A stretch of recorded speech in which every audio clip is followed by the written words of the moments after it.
Hi, Joe Murphy. I spoke to you on a previous video about empathy. I just had finished a class on empathy, and we talked about meetings because this is where we spend a lot of our time, especially as managers or leaders.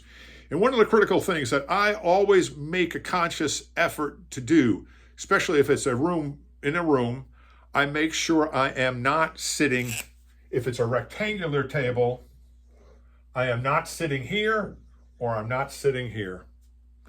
Now, I know a lot of people, a lot of leaders, vice presidents. I had a vice president I worked for at one time. He always made sure he sat at the head of the table, except when we went out to dinner and the bill came around. That was a joke. But he always sat at the head of the table. But I have learned that if you're sitting at the head of the table, everybody's looking at you and they're always going to defer to you. They're going to look at you to see what the boss thinks. Here's where I think you should sit. Somewhere here, or here, or here, or here. Okay?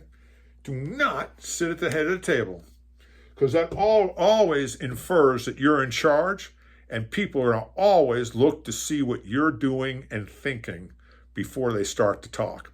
Unless you have a really strong team that has no problem voicing their opinions. And if you're a good leader, you will build a really strong team where people can voice their opinions, but not only voice their opinions, but disagree with you.